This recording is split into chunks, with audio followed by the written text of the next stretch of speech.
Good evening, welcome to another edition of our Thursday night's class. Tonight's class, my family and I sponsored. Until now we were sponsoring for the speedy recovery of my grandfather. Unfortunately, 10 days ago he passed away. At an old age, 94, but it was very traumatic for all of us. Definitely myself, who's his oldest grandchild, so now we're sponsoring Lili Nishmat.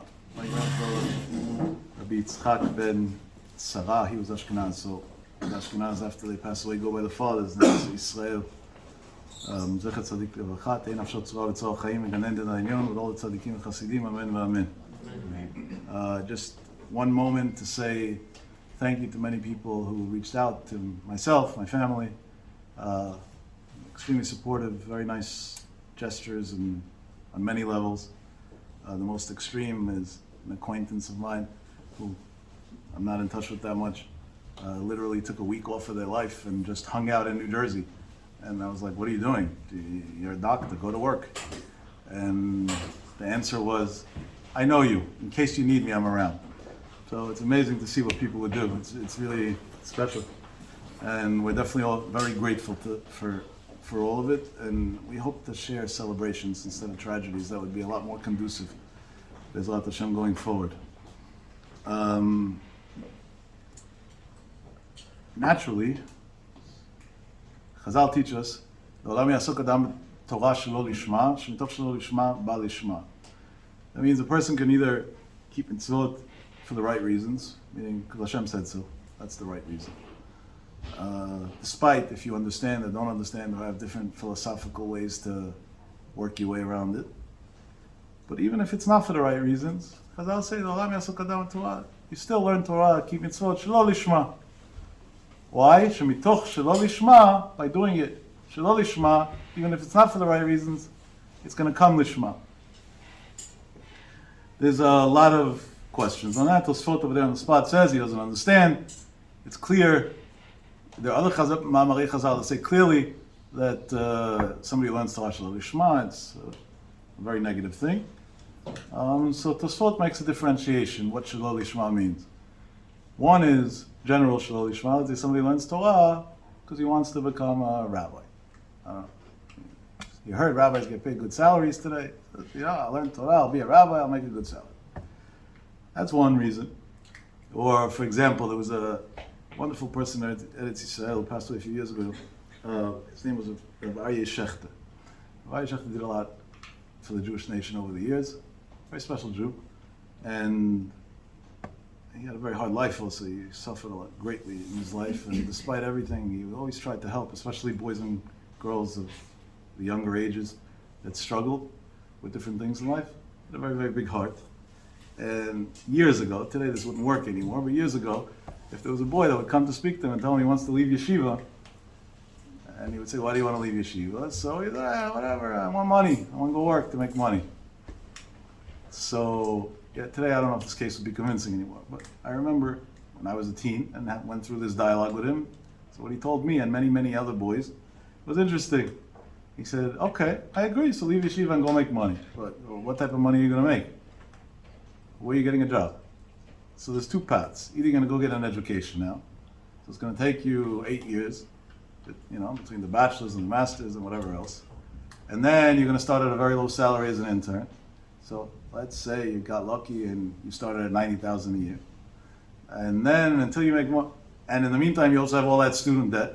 So by the time you get out of student debt and actually make real money, you're 15, 20 years ahead. And that's not far-fetched. We know many doctors and lawyers that are practicing very successful practices for a lot of years and are still paying student loans off. Definitely in the Ivy League world, school can be all the way up to $2 million. And that's a lot to pay off. They said, or you could say, I don't need an education. So what are you going to do? So you go be a waiter, work in a pizza shop, be a cab driver, do this, whatever. Not that I'm, God forbid, knocking anybody's profession or whatever. Anybody who makes an honest living, to me, I respect. It makes no difference.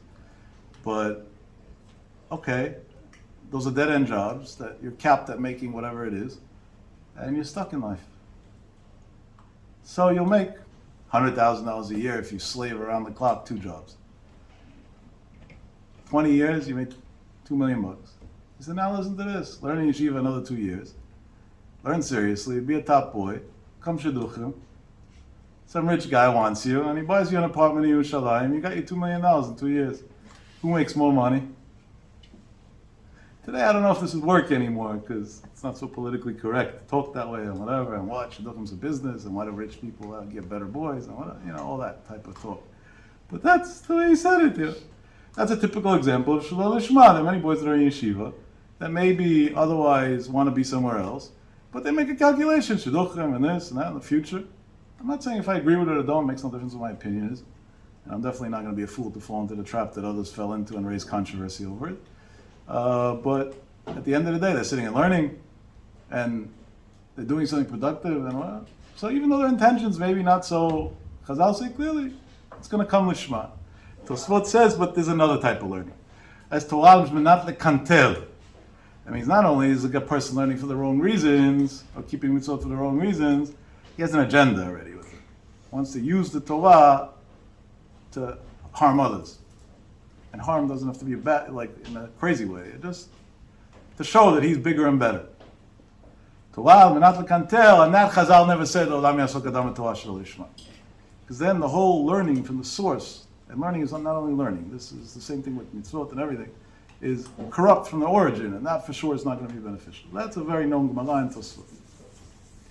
But in practical implications, something interesting.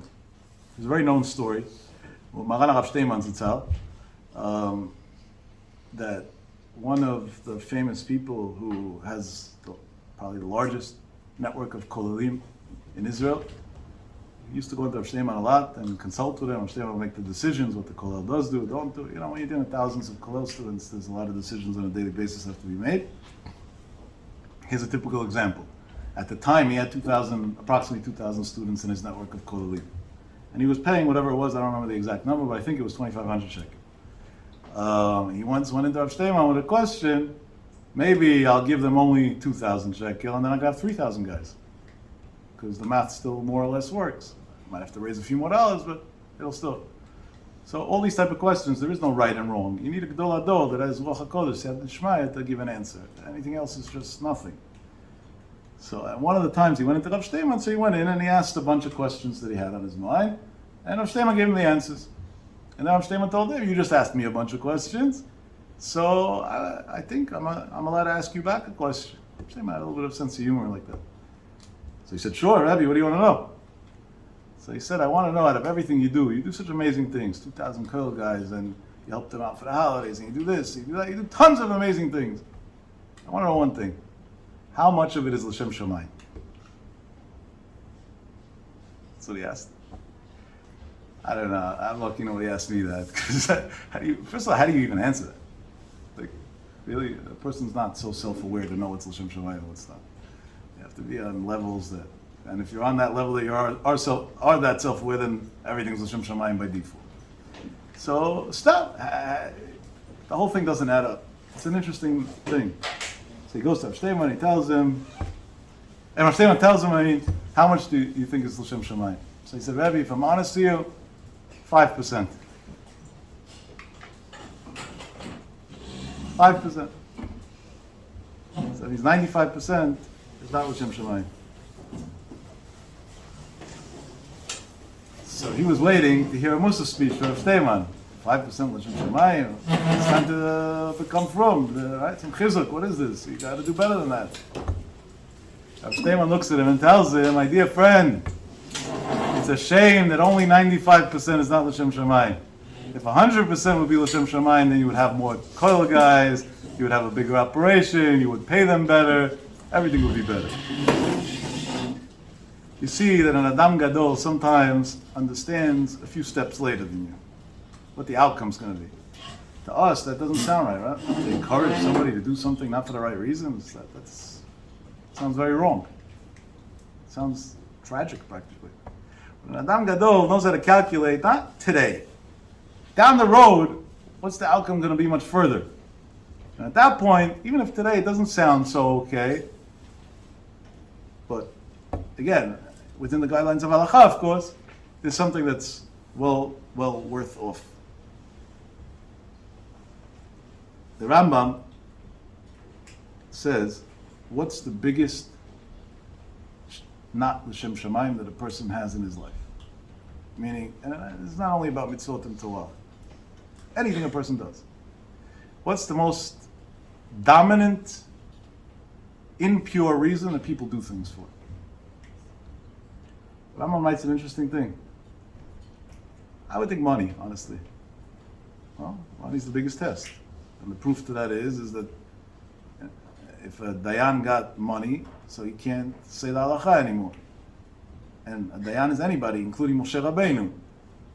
There's a very famous story with the Shach that once there were two people that came to Adin Torah Vayim, and it seemed to be a very simple halacha, and the Shach wasn't able to come up with the right answer. With any answer. It's like his mind went blank.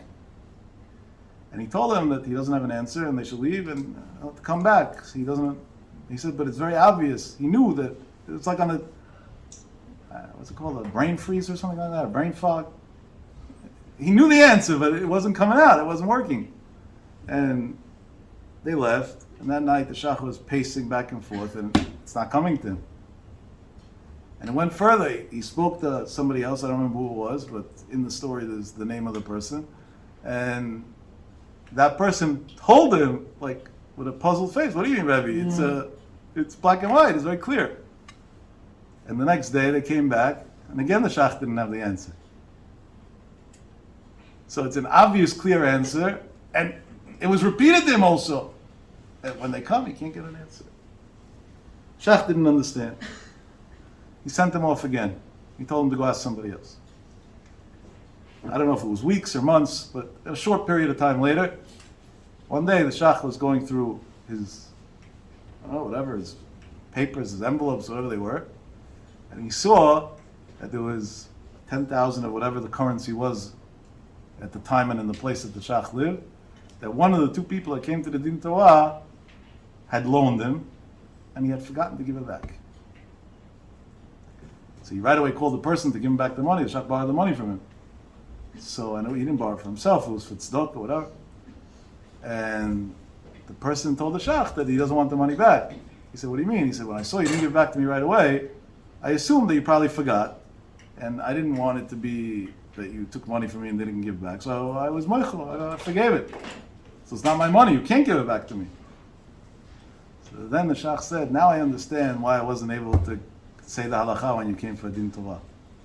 You had given me a gift, so I'm bribed. If I'm bribed, then I can't see the truth anymore. So Hashem blocked me from saying the halacha because I wasn't allowed to say the halacha from a person that I got a gift from. Meaning, you see that the impact of financial interest on people definitely distorts any rationale that could be. Ad kan is simple. So instinctively I would say that. The Rambam says, no, it's completely different, got it all wrong. Honor, kavod. What's the Rambam's proof that kavod is the biggest factor that exists in a person's life? Rambam has an interesting proof. He says that a person, when he has a test to do a sin or not, many times passes, but many times fails. He says, and the bigger the desire is, the more frequent he's going to fail. Stupid test, Again, everybody with their level, I don't know, I'm not here to judge or anything, but I think most normal people that grew up in any version of a even traditional environment don't have a test now to go to Manhattan and eat in a not kosher restaurant. I don't think that's even a test. It crosses somebody's mind. It'd be crazy. It's an illness at that point. Quite frankly, a potter for mitzvahs if you got to that point. It shouldn't. And that's nothing to do with religion. Even somebody who was raised in public school, but just some sort of kosher is always a red line. Now, many people distort what kosher is or isn't. They only eat salad, they only this, fine. But at least in the distortion, the concept. Go, eat basar v'cholov, who's going to do that? It's not even a subject at all, by anybody. But working on Shabbat, many people do. And you tell them, wait a second. To eat not kosher, that you say over my dead body is never going to happen. And you're sometimes traveling for business and you're in China and you're starving and whatever, and you still only eat pretzels for a week. But to work on Shabbat, so he tells you very simple. For me to be hungry for lunch, okay, I'll eat pretzels, I work it out somehow.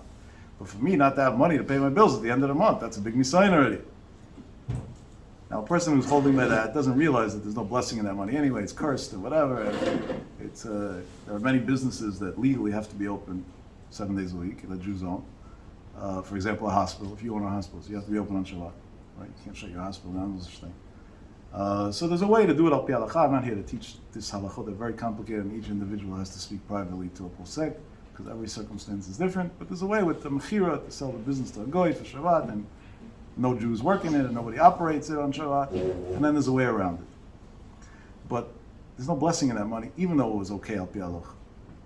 So those who are in the medical field that realize that, whatever money they make on Shabbat, they donate straight to charity. They say, what do I need it? Why should it go to the garbage? Let it at least go to charity. Because there's never going to be blessing in that money. You worked on Shabbat, you made $500, that week you'll be in a car accident. No, you have a $500 deductible. The next week you won't feel well. You'll have a deductible deducted. Literally, that's what's going to happen. That's not an exaggeration. And there are many, countless, over the years that I've met, that told me clearly it's like that.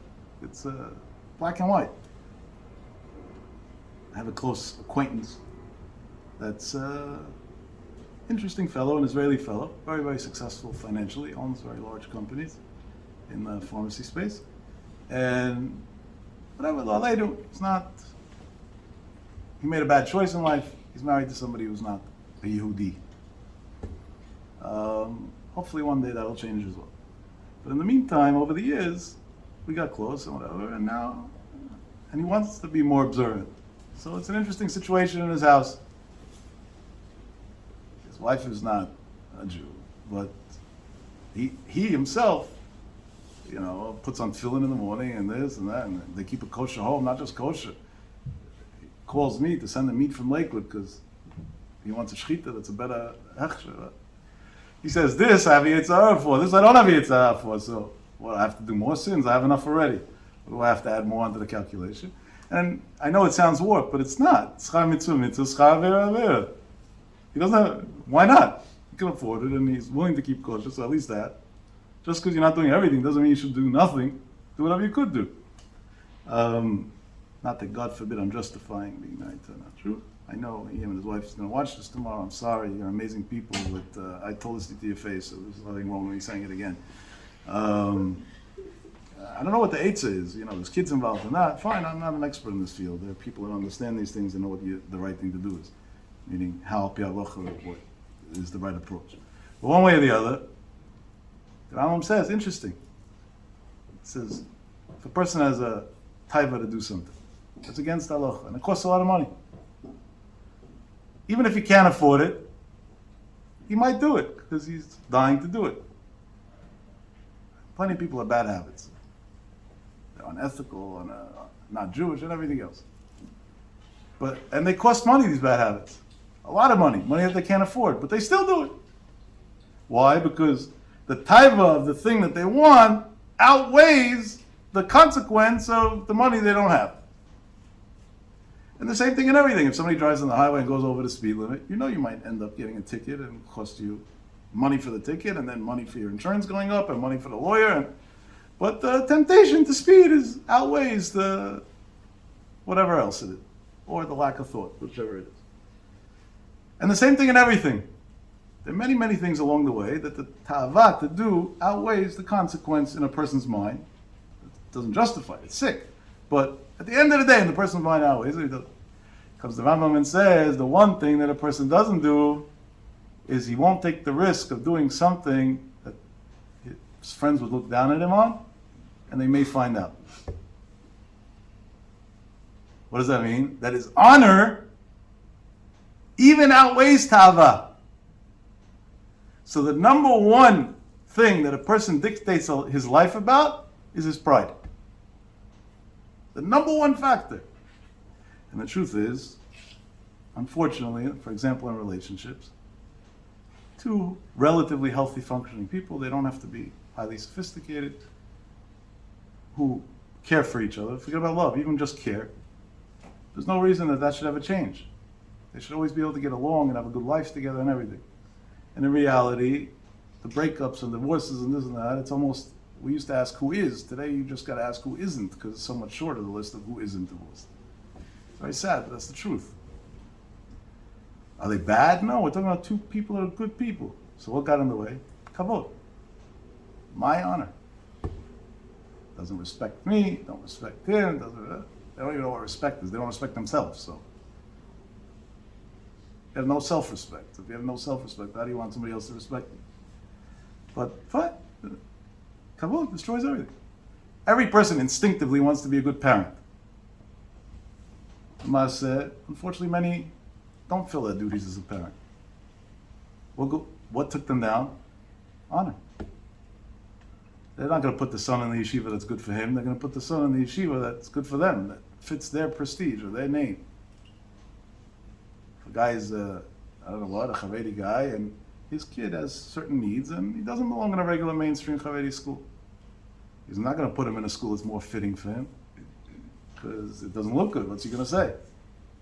So that means he's willing to sacrifice his son on the altar of honor.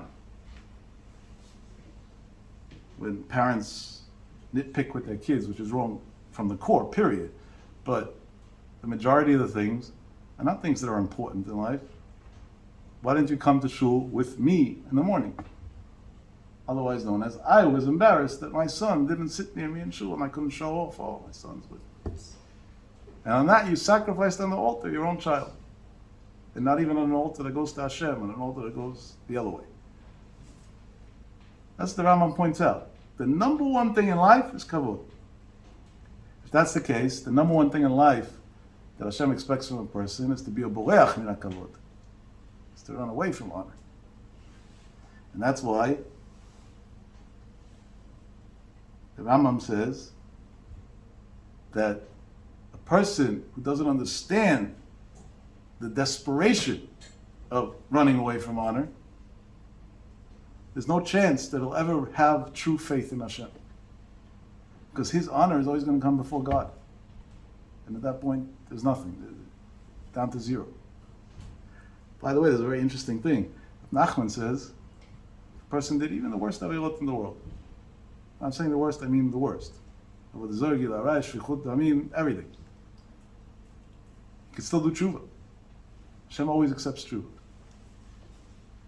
When Nachman talks about tshuva, he writes a sentence that many wrote even whole svarim to try and explain. And I don't know how good the explanations are. I think the explanations confused it even more. But Nachman wrote the whole tshuva in one sentence.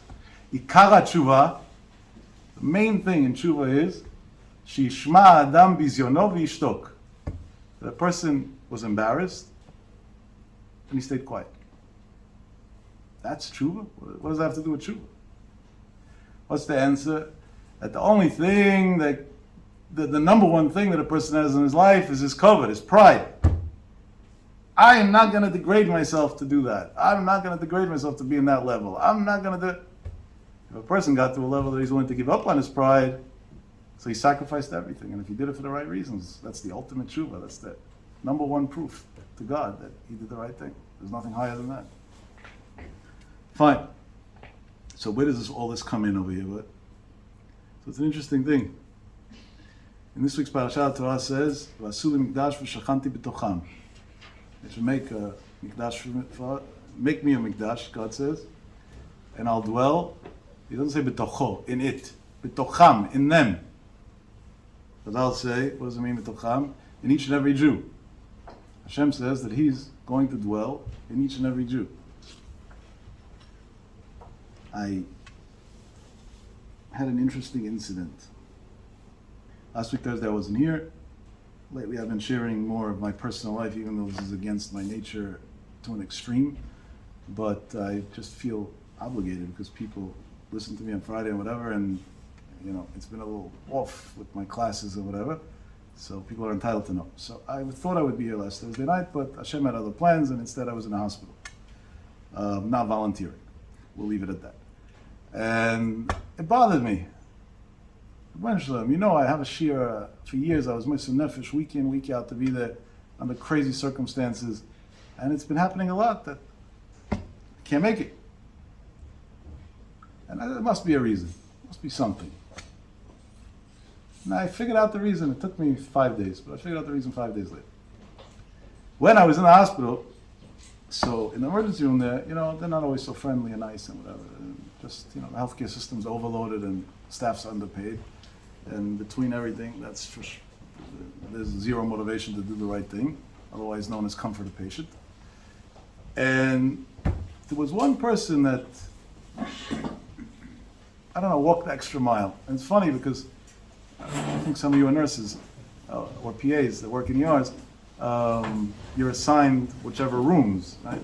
Different people are assigned different rooms. And specifically, the one person who walked the extra mile for me was not my assigned nurse. The whole thing was interesting to me. So I decided to ask her name. I wanted to, they send you surveys a lot of times from these hospitals afterwards, so I felt, somebody went out of their way to accommodate me, so let me at least give them a good word. Maybe they'll get a raise one day or something. So I asked the name, and when they told me the name, the first name and the last name, it sounded very Jewish, but it's not politically correct to ask somebody, are you Jewish? Even though I don't know why, what's the big deal? But that just shows how deeply enrooted anti-Semitism is in the world. If we're scared to ask somebody, are you Jewish? That means that Jewish is a bad thing. So it means they talk about other racial issues. The number one racial issue is that everybody has a deeply ingrained anti-Jewish hate. To a crazy point. So I didn't know if to ask you like that or whatever. So I innocently asked, do you have parents? The person said, yeah. I said, are they alive and well? So she said, yeah, why are you asking? I said, I don't know, it might be scary being in the healthcare system with COVID and 2 years of this already. Your parents, I'm assuming, are not exactly 18 anymore. They might, do you see them? Do they make you stay? I was trying to see what the response is going to be. And the response I got was that my parents are Jewish, and then there was 2 more words that were added in, like you. Your parents are Jewish, so what does it have to do with me? But okay, like you. And they're people of faith, and they believe that from me working and helping save lives, or assisting people in need, nothing bad's going to happen. So I said, so you must believe that as well, right? He said, I have a little less faith than that. So then I said, okay, now I understand. I didn't put it together right away because I didn't know where this is going to go to. But I figured maybe. So I said, I'll tell you an interesting thing. I don't have any faith in the fact that you have no faith. Because faith is a deeply ingrained thing. It's that in many, many incidents throughout my life showed me on myself and on people that are very dear to me that whether they say they have faith or don't have faith, they have faith, unlimited faith. All the wisecracks that were raised in the yeshiva system or the Beit Yaakov system and today are saying they don't have faith when, God forbid, they're in a car accident. Suddenly, Reb Shaya ben Rav Moshe, I don't know, one of these things comes around. Wait a second, yesterday you were busy doing all the averos in the world. Where'd Reb Shaya come in today? Or when they're facing, God forbid, things we shouldn't know, a legal problem or this, they're reading Tehillim. Reading Tehillim? You just said yesterday that you're angry at God. So if you're angry at God, why would you want to talk to them? You don't talk to people you're angry at. Stay away from them. Everybody has faith. I mean, it's all right. What should we do? Everybody has the Yitzhak. Some people know how to control it. Other people don't know how to control it. And other people go through phases. One day they do control it, the other day they don't. That's also okay. But as long as we're alive, we still have time to return. Rav Akiva started when he was 40. Shlokish, we don't know exactly, but also he was the head of the mafia. The Gemara already instilled in us that everybody has a chance at every age. It's never too late. And not never too late just to do tshuva. Never too late to go from the head of the mafia to become a Tana. That's the point. Rav Akiva went from a nobody at the age of 40 to becoming the Rebbe of 24,000 students and 5 more students that gave all the Torah to the whole world. That's the only reason why we have Torah. So you could be in your 40s and still do tshuva. I'm in my 40s, that's why I'm saying that. I'm talking to myself. It's never too late. You could always do the right thing. So Hashem says He wants to dwell. So listen to this. So now I'm looking for a way to hint to this person, after I said that I don't have faith, that you don't have faith, that not only does she have faith, but that it's time to put the faith into action.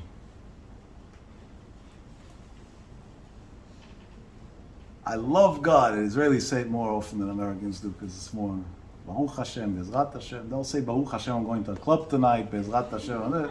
Nothing contradicts. Tzarich Iyun. Pick up the phone Friday night, Shabbat Shalom. Everything, it all works. It's all good. Everything goes. One big shotness. It's perfectly fine. It's all good. No. Kids, so I was looking for something to say. So I said, asked about some medicine, whatever, if they could give it to me. If they could rush it, meaning it was ordered, but I didn't get it yet, and I wasn't feeling so comfortable. And then I said, I want to tell you something interesting. I said, what? I said, you mentioned about your parents and that. I'm assuming, based on what you said, that you're hinting that maybe they're a little more observant. And that's why you said they're like me. I said, so number one, don't judge a book by its cover. How do you know I'm observant at all? Because I wear this. This costs $5. That doesn't mean anything. So that's just a general life lesson. Number two, I'll tell you why I try hard to observe things, even when it's hard for me. Why? I said, because I don't know if you're aware of this, but I'm aware of it, and I can prove it to you scientifically. That inside of me, beyond all my organs and everything else that's going on, I have a soul, which is the origin of my life. And that soul is a part of God. Meaning, God lives inside of me. And He lives inside of you and inside of everybody else. So I realized one day that I have to start making tough decisions in life. Wherever I go or whatever I do, I'm taking God with me. So does God want to be in China Club? I don't think so. Does God want to be in a not kosher Michelin star restaurant? I don't think so. Does God want to be here? Does God want to be there? I don't think so. And that's it. Case closed. I said, and that's why it's easier to say observant like you or have people of faith like you, because then you can eradicate or be in denial about the fact that God dwells in you. And you no longer have to deal with that ethical dilemma. By the way, this is a big yisod. This changes lives. To hear Musa and Gehenna and this, I don't know if it works. Let's start with that. I don't think it works. I actually think it backfires. But even if it would work, when a person wants to drive Friday night, Gehenna and this and that's not in his mind right now. His mind is getting from point A to point B. But if a person walks into the car Friday night and right before they walk in, they say, wait a second, I'm taking Hashem on Shabbos Kodesh into the car, then already it's a lot more complicated. And that's why it's very easy to right away counter that and say, it's an exaggeration, I don't believe in it, it's not like that, I have a different interpretation to God, and all the other kfir.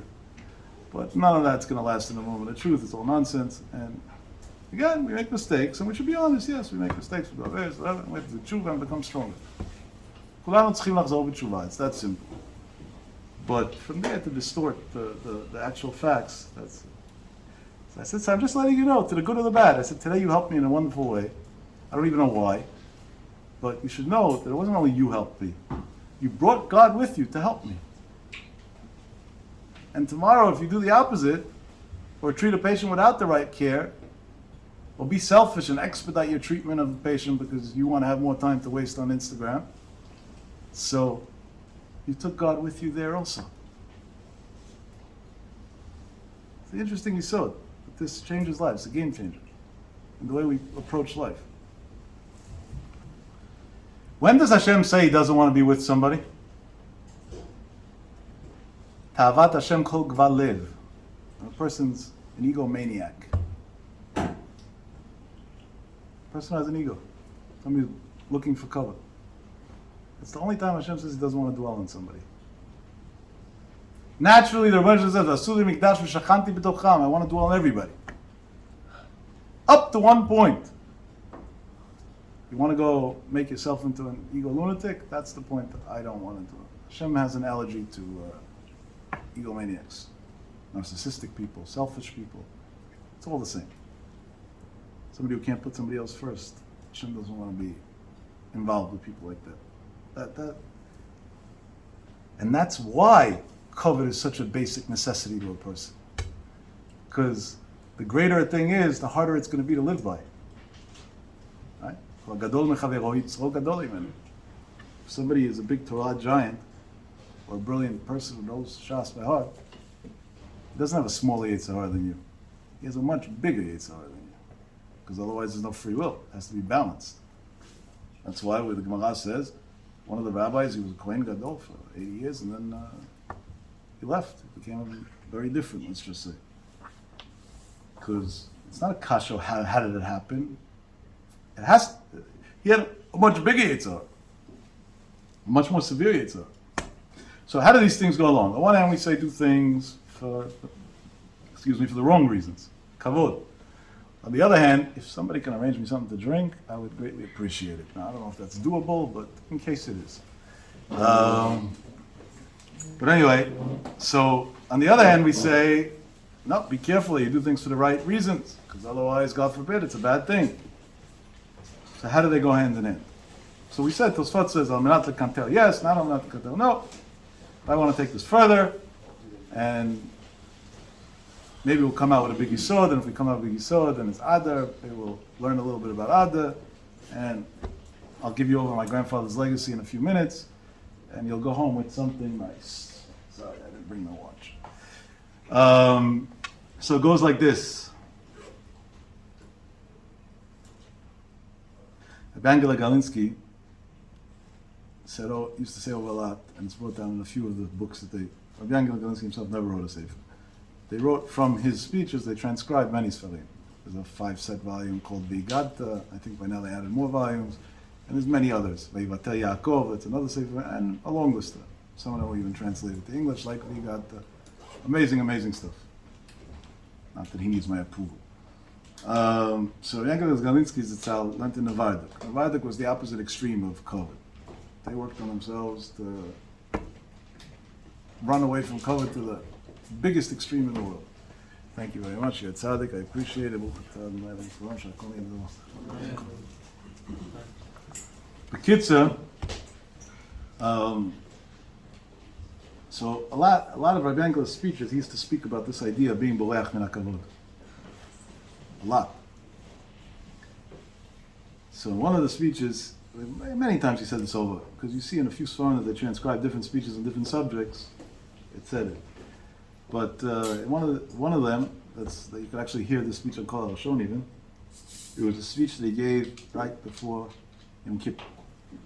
And over there he was talking about that the main blockage for a person not to do tshuva is COVID. Because in order to do tshuva, you have to admit, I was wrong. To say I was wrong, that's the hardest thing for a person to do. So he says, you can go out and say al-chet and shul and everything, but you don't mean it. Because you don't want to admit you're wrong. You don't have to admit you're wrong right away, by the way. There's nothing wrong with picking up the phone a year later and saying to somebody, I made a mistake, I'm sorry. I was wrong. Yom Kippur is only once a year, right? We do tshuva 3 times a day, just by slach lanu, but in theory, I'm saying the ultimate.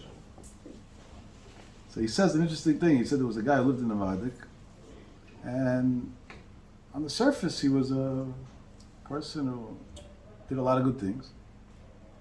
Shalat Torah mitzvot, used to learn. He was a wealthy man, big bal tzedakah and everything. And he built a nice family. Everything looked good on paper. But he had one sickness, COVID.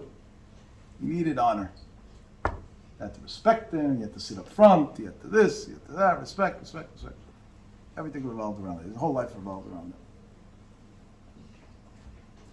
By the way, there's a Gemara that says, no offense to doctors, I make a living off of doctors, so I definitely don't want to offend them, but Tov shebarofim legehenom, the best doctors go to hell. That's a big insult for the medical profession, no? There's many explanations to this. The Maharshal's explanation is, it doesn't say any doctor. It says the best doctors. Why the best doctors? Somebody who's a brand name doctor, patient came, he gave him a diagnosis. A few hours later, he says, wait a second, maybe I was wrong. He's never going to call the patient and say, maybe I was wrong. Or maybe I need a second opinion, I'm not sure, I don't know. It's below his prestige. So a regular doctor has no problem saying, I'll send you to a different person, we'll do more tests, I don't know, or call back and say, you know what, I thought of a new idea. But Tov Shebarofim, the top guys, they won't do it. So as a result, people lose their lives in the intern. Tov Shebarofim, they get up. Hashem doesn't accept that. So Bagla said this person, on the surface, he kept the Torah mitzvot. Everything was perfect and fine and amazing.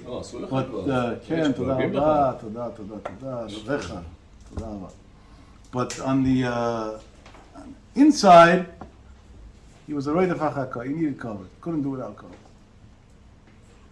So the Bagla says, what was his big concern? This came from outside, right? So we can make another row.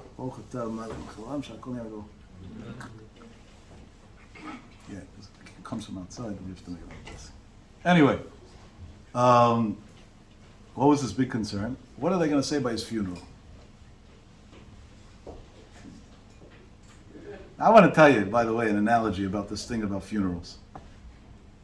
I was thinking about this when I was watching. My grandfather passed away in Israel, and Israel's not so fond of letting people that don't have a few jabs in them in. So even though I have two, but I have a third, so I couldn't go to the whatever. Anyway, Minhag Yerushalayim is they don't wait to even family members, they bury right away. So it wasn't logistically possible, but in theory, even if it would have been. So okay, thank God for virtual, and at least we were able to attend the funeral on a computer. And yeah, it's important. I wanted to. So when I was listening to the few espedim that was said, there wasn't much, but because my grandfather clearly wrote, he doesn't want people to talk about it and whatever. He lived very against that type of life. But the few words that were said, I had a thought in my mind. And the thought of my mind was the same thought that this story that Rav Yaakov Yagen is saying, just for the opposite reason. I was amazed by things that they said by the funeral, despite knowing them and living with them. I said, what are they going to say about me after I die? And I think everybody should think about that, by the way, even though it's an uncomfortable thought. And what do I mean by that? What are they going to say? Who cares what it is? That's not the subject. It's deeper than that. Am I living my life in a way that I'll be proud and want them to say what I'm doing?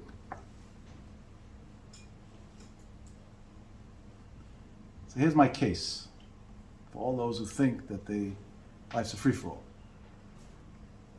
You went to this party, and you went on this trip, and you went to this club, and you went to this restaurant, and you did this avera with this person, and that one with that, and all in the name of love, and this, and that, and fantasies, and illusions. And you were a superstar on social media, and you were all the great things. No, everybody dies at one point. Sof adam amud, sof be'imah lashchita. That's the way it works. Everything that has life dies at one point. Imagine we have a guy, he's 50 years old, died a tragic death, stroke, I don't know what, suddenly nobody's expecting it. And this was more or less his life story. When he was younger, he was straight success in high school, A+ student, went to an Ivy League university, graduated top 1% in the history of the school, came out, made a ton of money, and lived life to its fullest.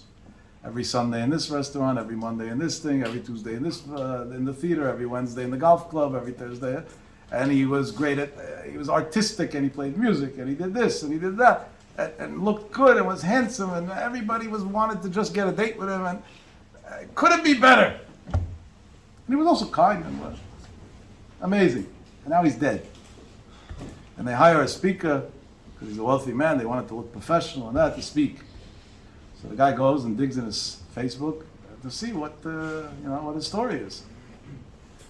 And he sees all these fancy places he went to, and all these bars, and the people he hung out with, and he gets by his funeral and he says, Johnny had a great life. What an amazing person. He was the most sought after guy. He was the #1 bachelor. He partied hard. He had so much fun.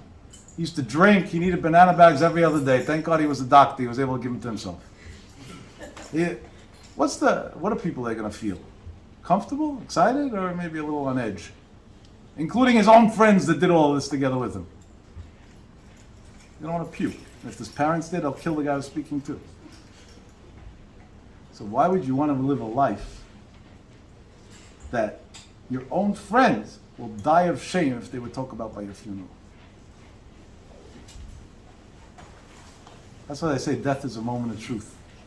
By the way, that's why it's so productive sometimes in life. Obviously, it's sad that it happens, but once it happened, it's so productive to actually face death and not run away from it. Because it can transform the way you think. I can tell you myself, the way I thought 10 days ago and the way I think today is a completely different school of thought. Because I had to face losing a loved one in a way of analyzing, what did I lose? Because in theory, my grandfather was almost 95. People die when they're old. So, it's terrible, it's a tragedy, but nobody lives forever. It's not that, it's so much deeper. There's a generation that actually had something valuable that's almost gone. Very few left, and Hashem should watch over whoever's left. Besides, age is just a number. And this whole idea of somebody dying old is expected is wrong. It's ethically wrong to even think that way, by the way. Because we know people that unfortunately were extremely young and died for tragic reasons. And there were people that lived very, very long lives and very productive lives. Hashem gives a number for each person, how long he's going to live for. Yankele says, this guy, his worry was, what are they going to say? He was so sick with COVID, what are they going to say after he dies? So he goes to his wife to consult with her. How do I find out what they're going to say after I die? So she tells him, what's the big deal? Write in your will who you want to speak, pay him a few bucks, they'll read the script. It'll be fine, there's ways to work that out too. For the right price, anything could be said about anybody. To the good or the bad. So he says, no, but then it's fake. She should have told him, your whole life is fake, idiot. But okay. And he's bothered by it. And his wife sees that he's depressed. He's worried. What are they going to say by his funeral? One day she said she has to get her husband out of his depression. She's going to give him a solution. He says, hon, I thought of something. So what? She said, you go into bed. And I'm going to call the Chevra Kadisha and say, we found you dead, a doctor pronounced you dead, and whatever. Just make sure to fake it good, keep your eyes closed, or whatever you need. Don't mess it up, They shouldn't see a pulse by any chance. We'll put you into a box. We'll put signs all over town. Oy l'shever hagadol, oy vey, somewhere. And we'll make a levaya, and you'll be in the box, and you'll hear. We'll make sure that it's a box that's not soundproof. You'll hear what they have to say. And right before the burial, we'll figure out a way to get you out of it. There'll be Tchias HaMesim, and then you'll be even holier. Look what a tzaddik he was, Tchias HaMesim. Couldn't be better. We're laughing, right? But a lot of people live like this, by the way. It's not so far-fetched. How many people sacrifice the most dear things to them in life over the sake of stupid honor? Because they can't pick up the phone and say, I'm sorry. Think about it. All of us did it, in one way or the other, and still do it. We're all the same story. Just this sounds more extreme, but it's not more extreme. At least this. It doesn't harm other people. Other actions we do harm other people. Vahi Hayom, he does it, the Chevra Kadisha comes, he's already in the box. The wife tells him, tells the Chevra Kadisha, he wants to stay in the box and whatever. That was his will, his last wish, nobody should touch him. But just make a funeral and don't even do the tahara before, he wants the tahara after, against the halacha, makes no difference. And this was all for the sake of. And the rabbi of the community gets up and he says the person who passed away, he was such a tzaddik and he had such good midas and he was a rodef tzedakah v'chesed. He ran to do charitable acts and this and that and the other. And the next guy gets up to say he was such a good father and such a good husband, and the third guy gets up. You get the idea. And praises after praises after praises. No, this is exactly what he wanted to hear. He's in good shape, no? And he died, and look what they're saying by his levaya. Everything's good, no? This guy had a chumrah. I said many times on Shiurim, Chatzkel Abramsky wrote a note to Absalom Shvadron. I have a copy of the actual paper in my house. And Bezrat Hashem, I hope to buy in the auction one day the original as well. It's up for sale, just the price is a little bit high. We're not talking about 6 digits. We're already past that. For a piece of paper, because of how unique this paper is. Chatzkel Abramsky was a big mekel in halacha. He took a very lenient approach in halacha. Avshon Shvadron was a big machmir in halacha. And he didn't understand how could it be Reb Chatzkel was older than him, he respected so much, seemed to be a big mekel. So he asked him, so Reb Chatzkel wrote him the answer instead of telling it to him, probably so the generations later should have it. He said, because Yashavti, Chashavti, V'ra'iti. I sat, I thought, and I saw and concluded. Ki rov ha'chumrot, because most of the stringencies, again, we're not talking about the halacha. The halacha you can budge from.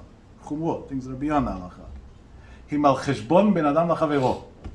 They're at the expense of ben adam lachavero, of other people. Ve'inam shavim me'uma, and they're not worth a thing. Guy has some chumrah in Pesach, and now his wife has to work cleaning an extra 10 hours. It's no mitzvah in that, you're a Rosh. What's the mitzvah of it? So if you hired some shiksa to do the work and you paid her and it's not on the expense of the family, fine. But you can't be machmir on the expense of somebody else. What gives you the right? Ve'inam shavim me'uma, it's not worth anything.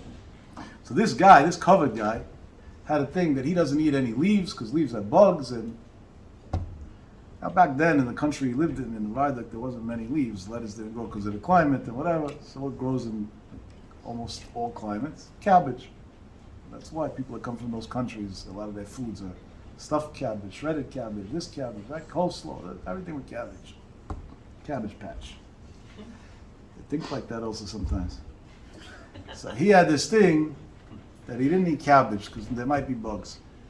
Now I don't know if there is or isn't bugs in Canada. I'm not an expert on bugs. For that you ask your local expert. And he's in the box listening to all these things, and then he sees they're saying Kavya b'ma'ala omer, and they're about to say Kaddish and bring him to the burial. And he couldn't control himself. He jumped out of the box and he says, wait a second. Why did nobody say that I never ate cabbage? That was Rav Yankel's story. See how sick a person who needs cover is? That even to act, he can't act. Even that he can't do. Why did they say that? Wait a second. What happened with the cabbage? On the flip side, wait a second. In Birkat HaChodesh we pray Chaim shel Osher v'Chavod. Life of wealth and honor. So yeah, cover or no cover? Yeah l'shem shamayim or no l'shem shamayim? Mara says that the tachlit is, even if we say not l'shem shamayim, mitoch shelo lishma, ba lishma, it should come to lishma. Shteiman told this man, Alavai, the other, that it would be 100% not lishma. The 5% would also, and then you would be even more successful. So which one is it? So here's a good analogy, by the way. I ran out of time. Okay, one wants to leave. Sorry, but I still got a few things to say tonight. Listen, I meant that. I don't get insulted. Don't worry about it. Everything's good. I'm not lacking self-confidence, Baruch Hashem. The Strick of a Rebbe Zatzal said an interesting thing. He was a very straight man. Besides being a tzaddik, he was very honest, intellectually honest. He said it as it is, no filters, politely, but honest. He said an interesting thing. He said, I'm a Rebbe. And people come to me all day long, the Rebbes are bombarded. And he said, one guy comes to me for advice in business. He said, I didn't go to elementary school, what do I know about business? He said, the next guy comes to me for advice for a shidduch. Should I do this shidduch for my daughter or not? I said, I'm not a shadchan. What do I know about that? So the next guy comes to me for advice. He's having a fight with his wife. Shalom bayit. I'm not a psychologist or a therapist. I don't know anything about that either.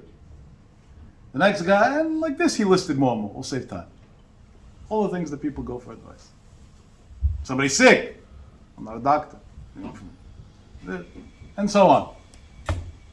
He said, but I'm also an honest man. So why don't I just throw them all out? Just tell them, sorry, you got the wrong guy. You go to an accountant, you go to a financial advisor, you go to a matchmaker, you go to a psychologist, you go to an internal medicine doctor, send each one to the right address. He said, you know why? Because I'm an expert on one problem, which is the sickness of honor and pride and ego. And I learned over the years that all the other problems are just the symptoms, the side effects of this problem. So I don't give people business advice. I give them covet advice. And then on their own, the business choices are made the right way. I don't give them marriage advice. I give them covet advice.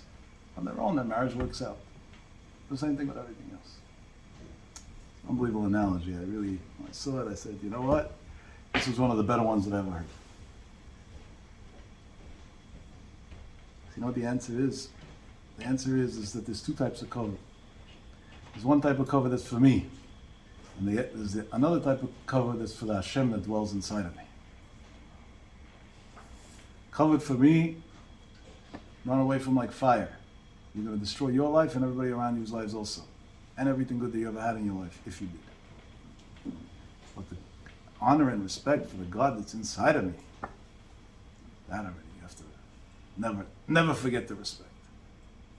And that's the only version of true self-respect that there is.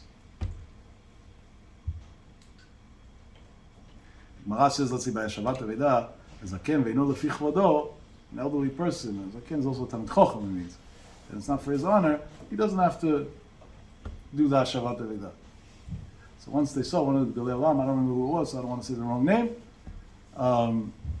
This story happened many times, but the original, I mean the first one historically. Later on, I do remember a few of the names. One was Rav Yaakov, there were a few others as well.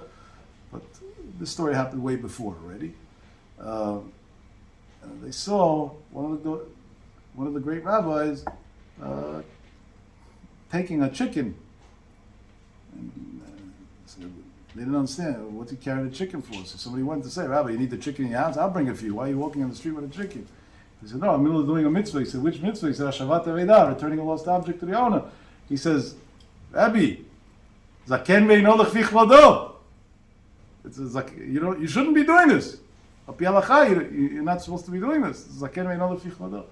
He said, why is it eino lefi chvodo? Because you decided that that's not for my honor.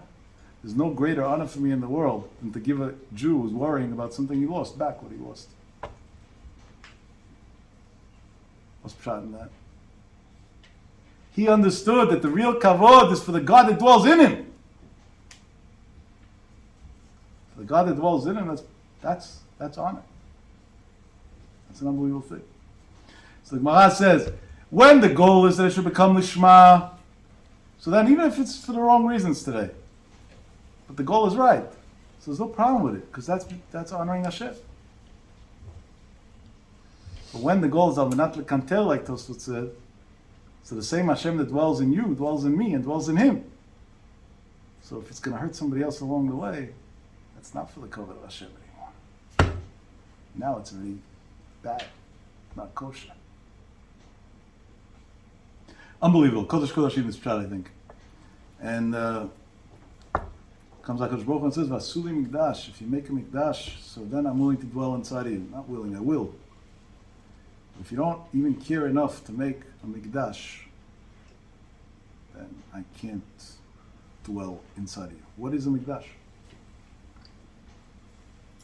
So what is a mikdash in one sentence is we had given a bunch of classes on this, revolving around the Parashat Doshim. The outcome of all of it was that the criteria of Kodesh, somebody who's holy, or mikdash, is doing things for others without looking for anything in return.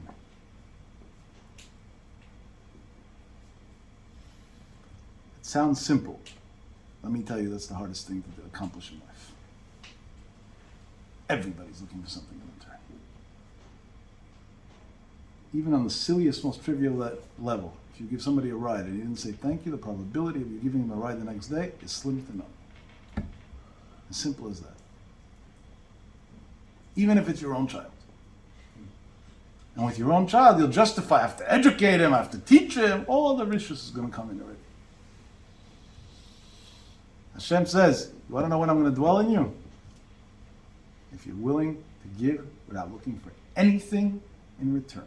There is no me, there's only you. What I feel, what I think, what makes no difference. That's why many Gedolei Yisrael spent valuable time that they could have used to learn Torah, which was their ultimate thing in life, like the Chazon Ish, is a classic example that's very known, of Shach Zatzal, that I witnessed myself, with people. talking about silly things. Chazon Ish was once, they overheard him talking to a lady about the color of a button.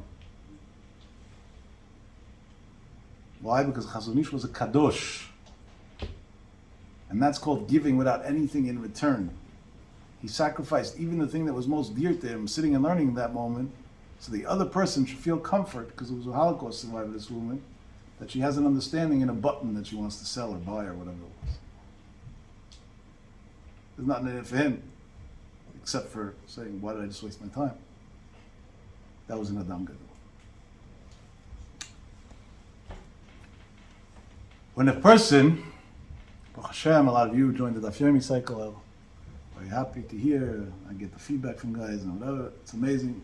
Ken Yobu, so we should all be part of Daf Yomi. And consistently, meaning no matter what, day in, day out, you heard Rav Yaakov. And a few weeks ago I even mentioned which Daf Yomi shiur I listened to, Rabbi Eli Stefanski, and then I heard, so I said it on Thursday, and then he gave me a shout out back on Saturday night, so I don't want to go into the cycle of shout outs back and forth, so we'll just leave it at that. But besides, he doesn't learn from me, I learn from him, so he got it all wrong. But yeah, we learned Daf Yomi, right? So those who started this cycle, we're already about a third way through. You're going to finish Shas a few more years. What's going to be when you finish Shas?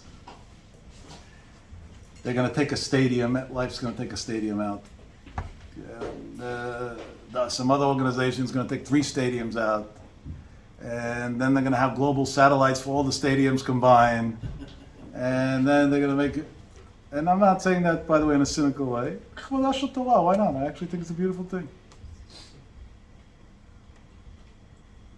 You know, I wish there would be a criteria that to attend this function, you have to either be making a siyum or at least want to make a siyum.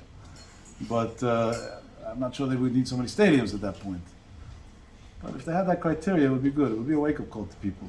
I don't think it would push anybody away. I think it would actually bring people closer. It would, like, I got Baruch Hashem, hundreds, if not thousands of people to start learning Daf Yomi.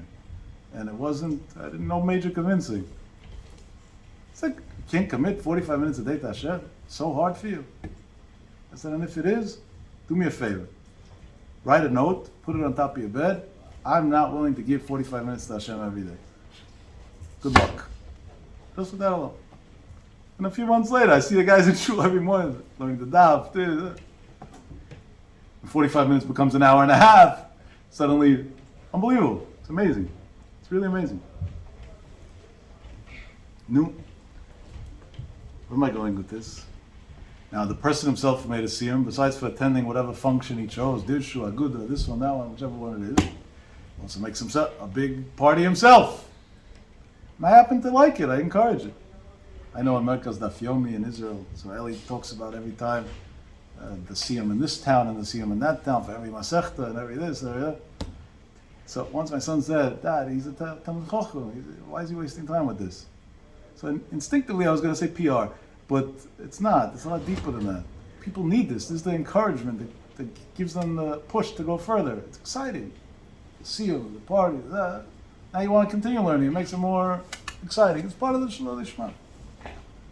And those who are on a higher level do it for real reasons, the Chavodah Shel Torah, which is the ultimate reason.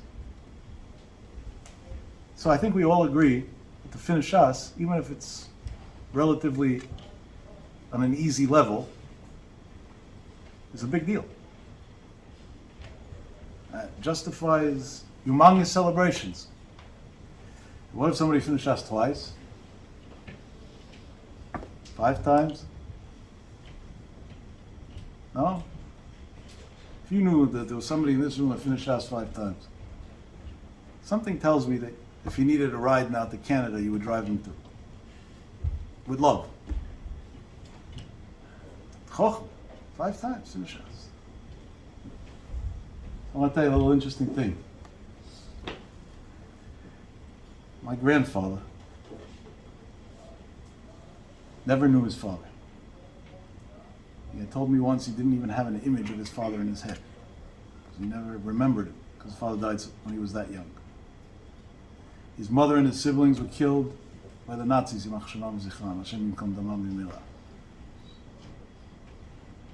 He was saved on kinder transport. He was raised by a Christian family, because there was nowhere to put him. He was sent to the United Kingdom, where they're putting the kids from kinder transport. The majority of them were raised by Christian families. Only a few years after the war, the great tzaddik, Rav Moshe Schneider, which was the father, Avi Tomim Medayan Almanot, the father of all these orphans, took him into the yeshiva. And that's when it came back to him that he's a Yid. This is after losing his father and never knowing him, losing and seeing his, or knowing that his mother and his siblings, except for two, were murdered by the Nazis, Yimach Shemam V'Zichram. After being raised by Goyim for years after the war. And at 15, as an orphan with nobody in the world, he had a sister and a brother that he didn't even know about at that point. But technically, when he went, there was nobody in his world. Went to learn by Moshe Schneider, and in his entire life, almost never, except when was really grilled and interrogated, spoke about anything that happened to him in his life before he was 15 years old. And once I said, Grandpa, why? Is it too hard for you to speak about? Is it too painful? And he told me nothing productive comes out of thinking about pain. Something productive comes out of thinking about my life accomplishments. That's a waste of time. Never spoke this about. I was his oldest grandson. I spent countless hours with him. I lived in his house for a while. Long while, actually. Before 15, nothing. From the day he walked into Rav Moshe Schneider's yeshiva, he had stories upon stories upon stories. Shibadel Chaim Tovim, one of the greatest Gedolei Yisrael today, Rav Moshe Sternbuch, was his chavrusa for many years. I think 7 years. 6 or 7, one or the other. Now, where am I going with this? This man, later on left London, was sent to Morocco to build a yeshiva in Morocco. If the Moroccan community has a few Talmidei Chachamim, maybe, it's because of these people that came from Moshe Schneider to teach Torah over there. He was a single boy, no prospect to get married. Who's going to marry a single boy without a family, without money, without anything, without a secular education, without nothing? Didn't have where to stay, was a guest by somebody's house with the mission of teaching Torah. Built the yeshiva, or a version of the yeshiva. And ended up marrying, some should watch over, my grandmother, who was the daughter of the wealthiest man in the town that he was in, and that's why he was staying there, because they had a big house, so they had room for him. Because she valued Torah. That was more important than... And back then, definitely in Muslim countries, women weren't educated at all, and she was educated. She had a degree. So it's a double strike. Not only wasn't he educated, she was educated. I don't know, I can't go out with him, he's a yeshiva boy, he's not a provider. Not a provider. 5 minutes of his Gemara provides to the world way more than 500 college degrees that anybody could ever dream of getting. He's the ultimate provider. The only reason why there's anything in the world is because of it. Now listen to this, and that's why I mentioned the Daf Yomi thing. Then he started saying a shir in Daf Yomi, after he had already migrated to the United States. 50-something years he said a shir in Daf Yomi. The Daf Yomi cycle is 7+ years. And he said over 7 full cycles of the shir of Daf Yomi. Besides for saying the shir in Daf Yomi, he prepared the Gemara twice before and reviewed it once after. So that means every day he learned the Daf 4 times. That's 28 times that he learned Shas then. Went to Israel when he was 80, about 79, 80. Didn't say, all right, I did enough. Now I'm retired from business. And he wasn't somebody who learned all day. He was a businessman. He owned an empire in the textile industry when textiles were still a thing in the United States. And despite being at work 9 to 5, was still able to learn 28 times Shas alongside the business. Besides for the tens of times that he learned all Mishnah and knew word for word by heart without missing a letter. Literally without missing a letter. I work so hard, I come home, I'm too tired. Every time I have that stupid excuse for myself, and I didn't learn the daf yet that day, I think about my grandfather, I say, wait a second. I wasn't in World War II. I wasn't in kinder transport. I wasn't in all these crazy situations. I didn't have to go to some orphanage to be raised. I didn't have to battle for survival. I didn't go to a foreign country and marry somebody from a foreign culture. I do know how to learn. I like learning. And I'm not even demanding of myself to learn the daf 4 times today, just once. And then by default, I'm going to learn it because I can't fall asleep even if I tried. So there's no temptation to sleep anymore. You know, there's a Gemara that says Nimtza comes out that Hillel Mechayev Aniyim or whatever. So my grandfather's his Hebrew name was Yitzchak, but he was known as Ed Tenenhaus. Ed Tenenhaus Mechayev all of us, all the business people of today. He ran a large business and had every odd stacked against him. And despite everything, was able to learn Shas 28 times just in the Daf Yomi cycle. He told me once, in a little private conversation that we had, that he used to learn Moshe Shtem B'Chavrusa. He didn't realize that by saying it, he's talking about himself, which he hated doing. He thought he was complimenting on Moshe Shtem, just the outcome reflects on him as well. He said, and they used to learn 40 to 60 Dapei Gemara just in the evening time. You know what brains you need in order to be able to learn 40 to 60 Dapei Gemara in the evening time? That was just in the evening. Like, by the way, Moshe Shtem, anybody who knows him, it's not an exaggeration. He literally has a brain like that. It's as literal as could be.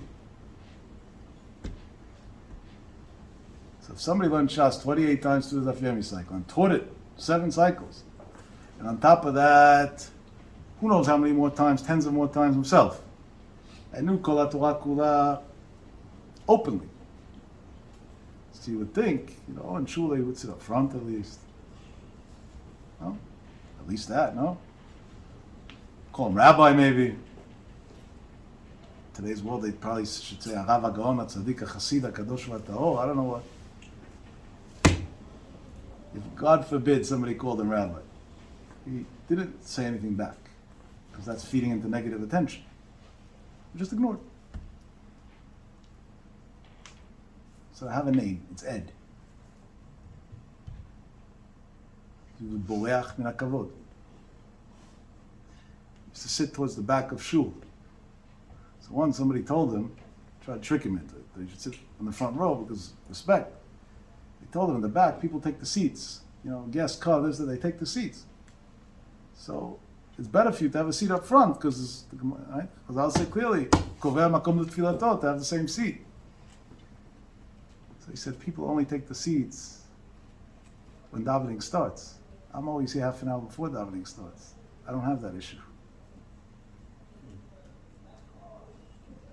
I remember him as a 9-year-old, post-back surgery, could barely walk. Had a son-in-law, Shem should watch over him, tzaddik, him and his wife, tzaddikim. He used to take care of them, b'msiut nefesh. Would come to take him to shul. If he wasn't there 15 minutes before davening started when my grandfather wanted to leave to shul, 90, post-surgery, can't walk, dangerous, nothing made a difference. He left on his own, that's it. By us, with a few flurries, there's already no snow. No shul. Snowing outside. Raining. So I'm tired. Anything. And all that, but no Rav, no Gaon, no Tzaddik, no Kovod. By all our smachot, he never wanted to speak. So this is Talmidei Chacham of me. Once I told him, Grandpa, I don't know anybody who's Talmid Chacham in this room, except for you. He said, what do you mean? All my grandchildren are Talmidei Chacham. And if not, potentially they could be, so they should get their act together. That's all it took to understand where his mind was. That was another amazing thing. He made a few bucks before it was in style to make money. And he was a big belt stuck, a known belt stuck. And he had countless people who would come to the house every day, and he took each one inside, offered each one a drink or whatever it was, and gave each one money, every single day. And there were many times that there was a guy who came at 7 o'clock, and the same day came back at 9 o'clock.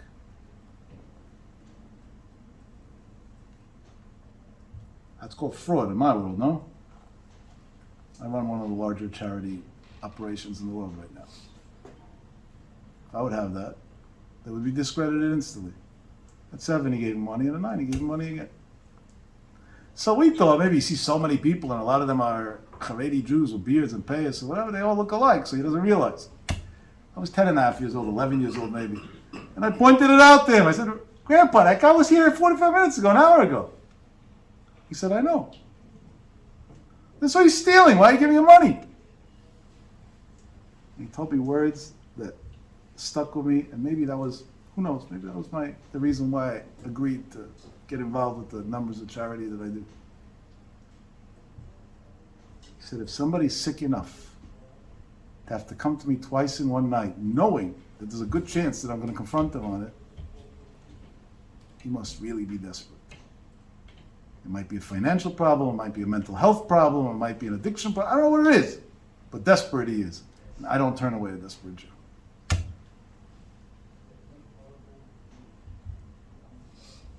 It's a whole new understanding on tzedakah.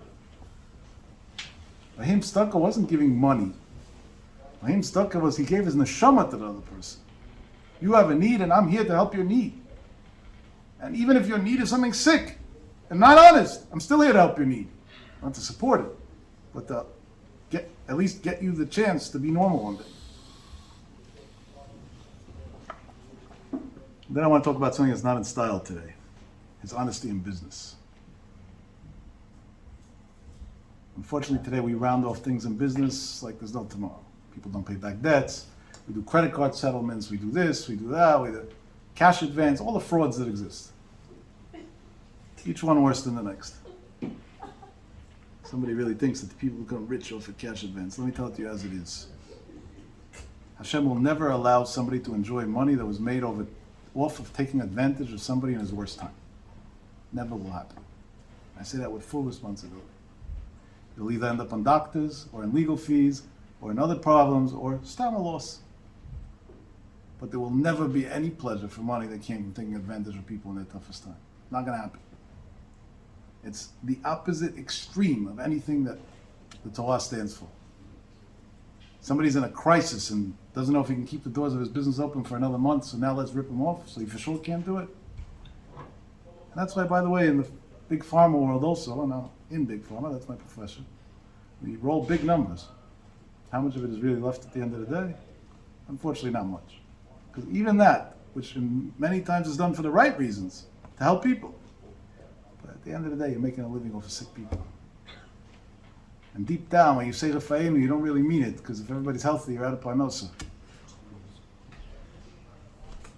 Right? No doctor prays Rafa'inu honestly, because Rafa'inu, what's he going to do with himself? How's he going to pay his bills? So of course, we say on Sunday Israel, on this and that, fine, that's our justification. But it's honesty in business. Once I spoke to him about something, and I told him, there's a TV show, there's a version of this in the United States, I don't know all the names, I happen to know the Israeli name of it. It's called Yatzat Tzaddik, but I know this, it's not an Israeli format, it's a format that's all over the world.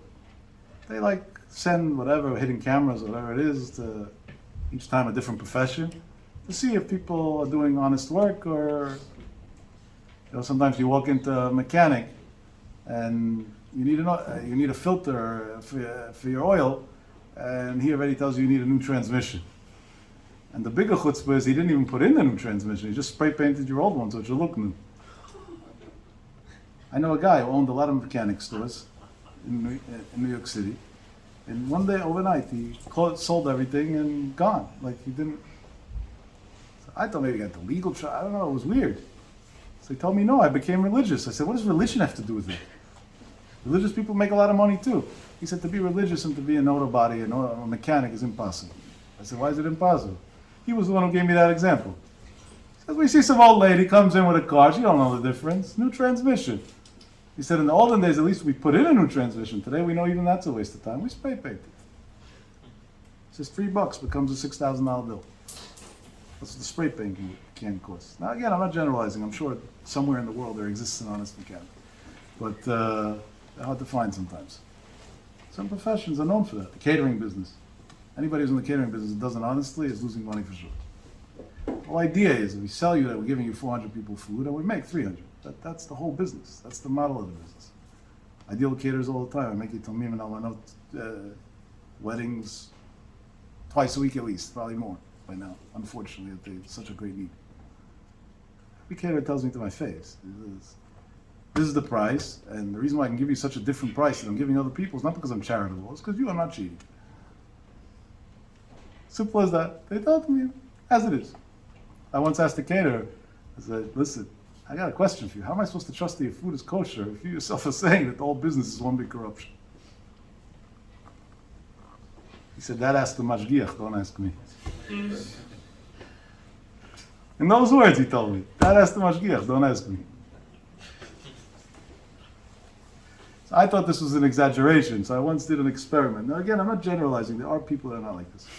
But I'll tell you, after I thought of this idea, and I had this incident with this guy, so I decided I'm going to make a little experiment. So I had a relative who was making a very elaborate wedding, and for a very big price tag. And I called him right 2 days before the wedding. I said, do me a favor. Do you mind? There's a little bit of a weird request. You won't understand it, but I'll explain it to you a few weeks later. Could you send me a copy of the contract of your kid's wedding? I said, sure, I don't care. He said, well, you're trying to figure out how much money I'm spending? He said, that's the least of the bills. I said, no, I don't care about that. I think all the money you're spending on Meshuggah or whatever, that I told you already. We're past that stage. I have something else that I need to know. Sends me a copy of the contract. I call him back. I said, no, that's not what I meant. The contract says based on what it says in the menu. So if you send me the detailed menu. He said, what do you want to know? If the food's going to be good enough for you to show up? I said, no, I actually don't. I'm on a diet. I don't eat food. He says, but so tell me. I said, I can't tell you what now. You're going to be upset. A few weeks from now, the wedding will be over. Shavach will be over. We'll talk about it. Sends it to me. I'm a little weird. I do weird things. I admit to it. I went to the wedding. I just looked at the paper and looked at what's really going on. 24 hot dishes by the smorgasbord. There's about 16. 8 types of this, there's 5. 3 types of that, there's 1. The caterer knows the party planner is in on it. Because she's also making a few bucks, or he.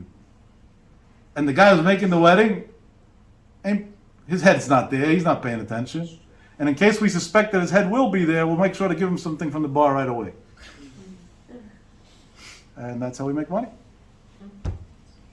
And this goes on all day, every day. All day, every day. And how do we trust that it's kosher? I really don't understand, Rabbi. I really don't understand. And so, unfortunately, dishonesty in business, nobody's going to say I steal, right? Well, let's just say rounding corners off a little bit. It's a very common occurrence. How many times did you hire somebody who's supposed to work for an hour? He left after 45 minutes and billed you for an hour. It's like a daily occurrence. I tell my maids before they start working, like I'm going to hire them for a few years or whatever, so tell me in advance how much you want to steal and cheat. I'll give it to you in advance, and then just let's do it honest from here on. As straight as could be. So I get it. $15 an hour, don't pay nobody's bills. So tell me what it is that you plan on stealing. Why do I have to go through the aggravation of not finding my watch and this? I'll give it to you in advance.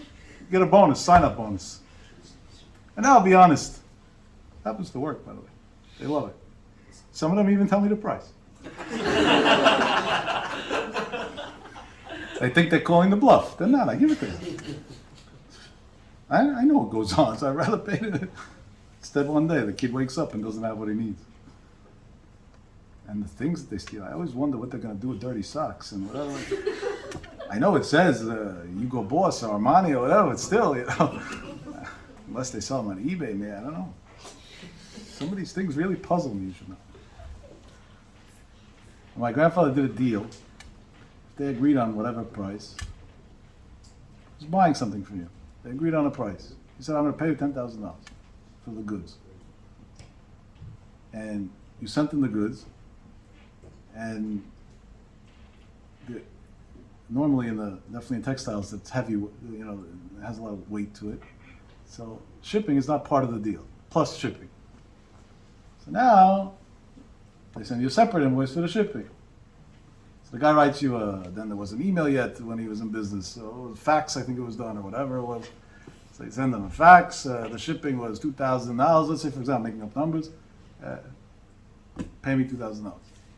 You know what he would send back, or call and say back? No shipping costs $2,000. Shipping doesn't work with an even number. It goes by the pound. How much was it? And most of the time, by the way, they weren't cheating him. It was the other way around.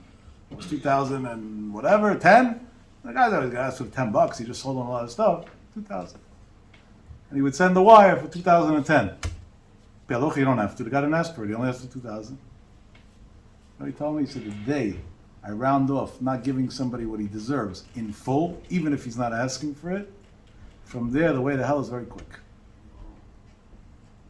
Because then we start rounding off taxes, and then we start rounding off this, and start rounding off that. And one day he told me in a lot of pride, I think it was his 90th birthday. I went to Israel to celebrate with him. So I'm 90 years old, and I think I'm one of the only people alive that can say, I never did an off-the-books deal, and there was nothing in my life that I didn't declare and pay taxes on. And that also came from his honesty.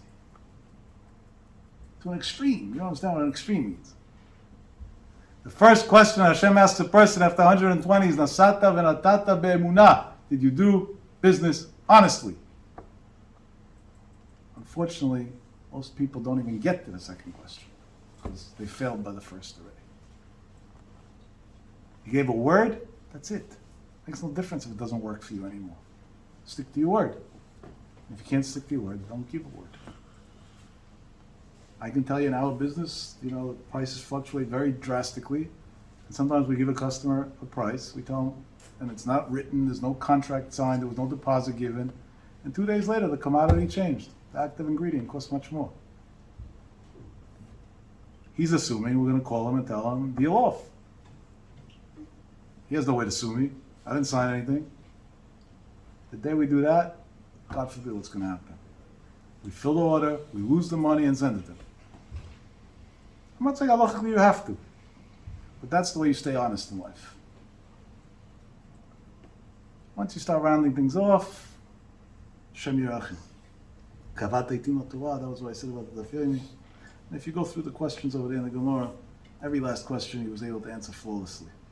And all of that with running away from anything that has to do with Kol. To an extreme. If he gave a yeshiva a big donation, and they put his name somewhere, or they said, or they made a big thank you thing, or whatever, they will never get a donation again. He said, I didn't pay for honor, and if you have the money to put up a sign, then you shouldn't be asking me for money in the first place. It was never a guest of honor. It was never, ever, ever, ever. Let me tell you even better than that. He was clean shaven. And he didn't wear a black hat. He wore a white hat with a black ribbon and a red feather. Serious. Italian style.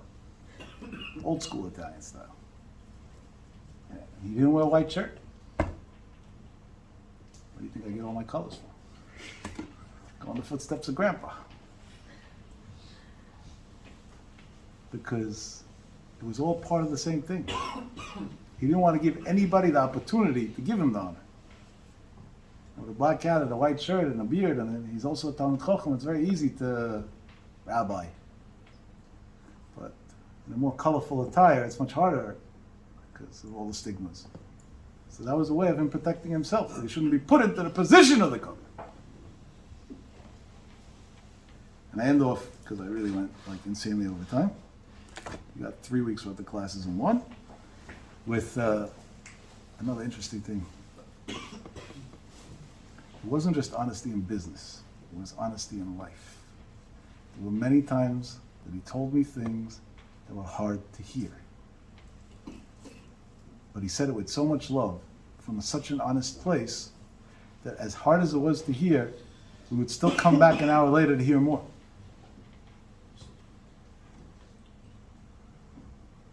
I'll give you a funny incident. I used to drink a little bit. Just because some people don't know what a little bit means, so we'll be very specific. At the most, 1 ounce a day of hard liquor. As old the age, old people, warms up their bones, whatever it does, it's very common practice. Definitely when they made a siyum or something like that, for sure. So I would come to Israel all the time to visit it. I said, my grandfather likes to drink. I'm not going to come to his house empty-handed. I want to bring him a gift.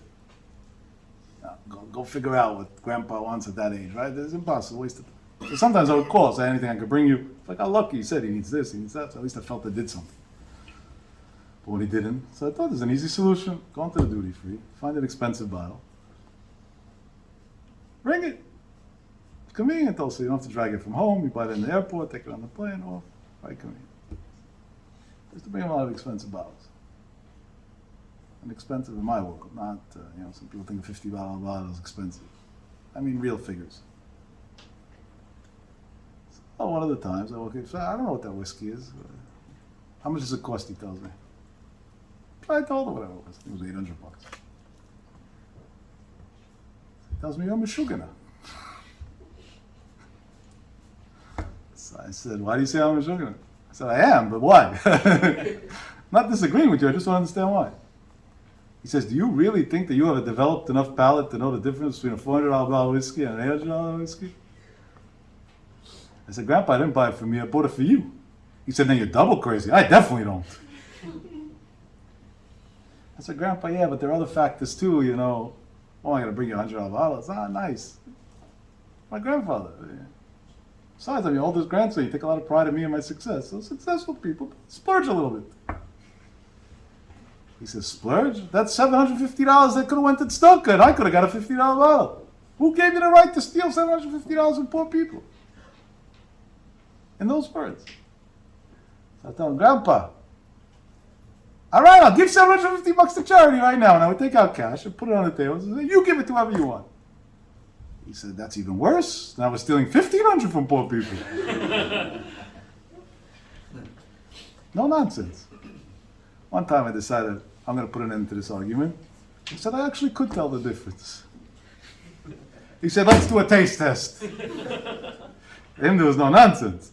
He didn't know that his grandson was, backs what he says. So we did a little taste test. Once I told him each whiskey, what it is, and the age, and, then he said, all right, for me, I don't need it. But if you're going to drink with me, then maybe for you, you need it. I don't know.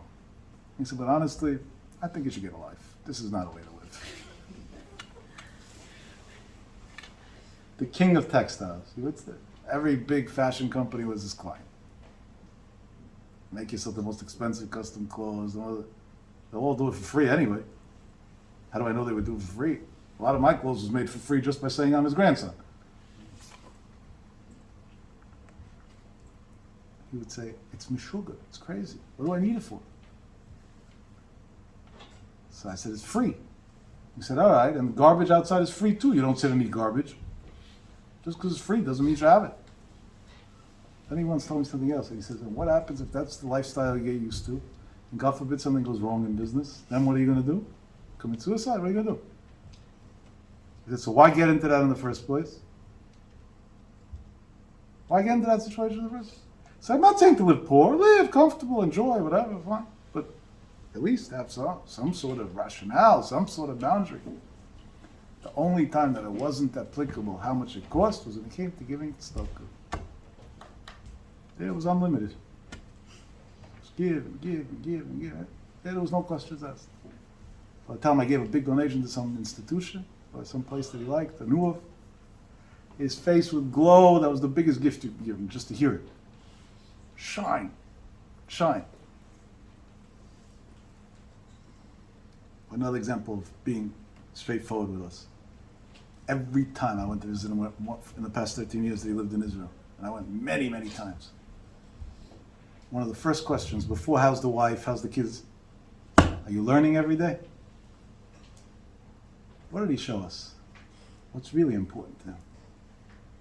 So let me tell you something, my dear grandson. Before anything, the most important thing to me is how much are you learning? That's the ultimate value. And that's why, you know where he said his dafir mishir over the years? In his dining room. Because he wanted the entire family to witness every night that this is what's important. And that the kids should know that from 8 to 9 we have to be quiet because the shir is in the house. And that the kids should be involved with his wife, should watch over my grandmother, every siyum to bake and to make a celebration and that. Because we finished the Masechta, there was an accomplishment. Because that's what was really important. The rest was, what? It was derech agav. It was by the way. Unbelievable thing. And the dikduk in halakha, not chumus, dikduk in halakha was real. Many times I was with him in shuls, and there was somebody who spoke, or Chacham even. They would quote things, and my grandfather would whisper to me, I don't want to disrespect him, but he's wrong. It doesn't say that. It says something else. And I would tell him, okay, Grandpa, after the shir, at least go over to him, so next time you shouldn't make the same mistake. He said, no, you go. I said, why should I go? He said, for me, I'm an older man, he's going to feel uncomfortable. From you, he could always tell you don't know what you're talking about. It's better that way. You go. Sensitivity to somebody else's needs, to somebody else's... We will think. So I have a chutzpah to say, because I'm biased, that's why I say it's a chutzpah. But maybe we lost one of the lamed of tzaddikim. Because hidden tzaddikim don't mean that we don't know anything about them. It means we don't know that people can accomplish such things. For somebody to lose his family in World War II, to be an orphan being raised by a non-Jewish family somewhere in the United Kingdom, then to go as an orphan without anything in his life, 0, 0, 0. He walked into the yeshiva, he didn't have pants. Schneider was a tzaddikas, she was like a mother to all these children. She would hand sew them some version of pants, they should have something to wear. And she couldn't keep up with it even, because of how many kids there were learning. And despite all of that, to put all of that behind, none of that exists. And the only thing that exists now is to live an honest life, a life of integrity, a life of success, to build up a life of children, grandchildren, great-grandchildren, all of skim b'torah v'mitzvot. That's the ultimate tzidkus. And to never give himself any excuse. There was never an excuse for anything. The idea of excuse, my grandfather was allergic. You knew that if something went wrong with him, just say, sorry, don't even try to justify it. He came late, tell him there's traffic. He says, you should have left half an hour ago. Half an hour earlier. It's not my fault that you had traffic. He didn't buy, it just simply didn't buy into it. It was all nonsense to him. Excuses didn't exist. There was no excuse, no matter what. Honestly, many times when we would make up with him, coming to take you out to dinner, if I told him 7 o'clock, I would already be waiting outside his house at 6 or 5:30. Because I knew if I come 7:01, that's not what he would tell me. Just a look of disappointment that, why'd you waste a minute of my life? So it was worth it for me to be there an hour and a half before, just in case this traffic. I used to take into consideration that this traffic, that the car will blow up and I'll have to get a new rental, that I don't know what. I took everything possible into consideration. Almost to the point of enough time to walk too if I had to. Because he valued every second. And a word is a word. You said 7 o'clock. To him it wasn't about waiting. He was the most patient man in the world. But your word. You said you'll be here at 7. What does it mean 7:01? That's the ultimate honesty. Shem Shalom, we should be honest like that with ourselves first, and with our surroundings. And the best test you could imagine in college, and this I'm done. Your professor, legally, I'm not talking about the corrupt way, is willing to give you all the tests in advance with the answers to memorize and then to go take a test. It would be a lot easier at school, no? It would be much more fun that way. It would be a lot easier. Hashem put us in this world, one big school, hopefully for 120 years, or when Mashiach comes before. And there's going to be a test, and he gave us the questions and he gave us the answers. Make sure you have the answers right. Just memorize them the right way. Shabbat Shalom V'rach. Should be a happy Adar Be'ez Hashem.